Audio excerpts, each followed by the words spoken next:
Well, thank you, Mr. Chairman. Appreciate the invitation to be back with you and to just, I guess, help guide initially the discussions on a warming Arctic. It is a subject that I speak often about, and I obviously speak passionately about because it is my home.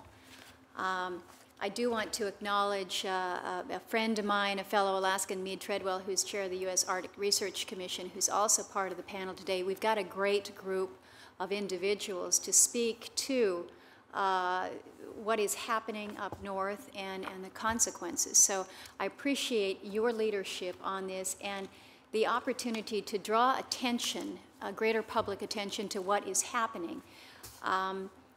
You have mentioned the recent NASA data, and that is important, and we all want to be guided by science.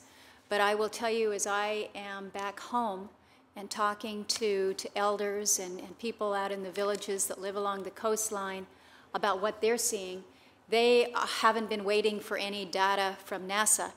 They're telling me, you know, we can see that there are changes in the Arctic. Their hunting patterns are changing. Whaling is getting to be a more dangerous activity as they have to go further and further offshore. They are living the changes that we are seeing and recording scientifically. I will let the panelists speak to some of the specifics in terms of what we're seeing with marine transportation. I welcome and am so pleased that the shipping assessment, which has been underway for so long, is now before us. But I think we recognize that the maritime activities that we are seeing up north relating to the transportation of goods, oil and gas, tourism, research, as the Arctic warms, all of these are going to increase. I'll share a story with you, Mr. Chairman. Folks in Barrow, pretty isolated community at the top of the world there several years back, woke up one morning and there was a boatload of Germans in town. Well, you might not think that that is odd, but there has never been a cruise ship up there. They didn't know that the cruise ship was coming through, but the German tourists were offloaded and got to spend the day. Maybe they spent more than a day. But think about it, it's kind of like a time warp. It's like, where did these people come from? Well, this is what happens when you have opportunities as they present themselves. But as we know, these opportunities also present great challenges. I had an opportunity when Senator Clinton was before our committee at the beginning of the year for confirmation to bring up the issues of the Arctic, to bring up the issue of ratification of the Law of the Sea Treaty.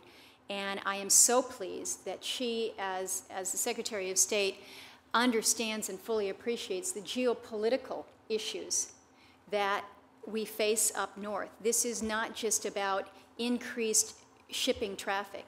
This is about, some will say it's a race for resources in terms of the dispute over boundaries. We look at the Arctic up there, and once you go offshore, there's no clear definition as to where those boundaries are. And until there comes a time when it's important to define those, it's okay. And we can be pretty happy with our neighbors to the right, the Canadians, our neighbors to the left, the Russians. But when there's a resource at stake, whether it's the fisheries or whether it's the mineral resource, all of a sudden the geopolitical issues become that much more focused. I will point out a few things that I would hope that as a committee and as a Senate we could be looking to as we look at the Arctic. Lots of issues of priority, but one where I think the committee can really take leadership is ratification of the United Nations Convention on the Law of the Sea.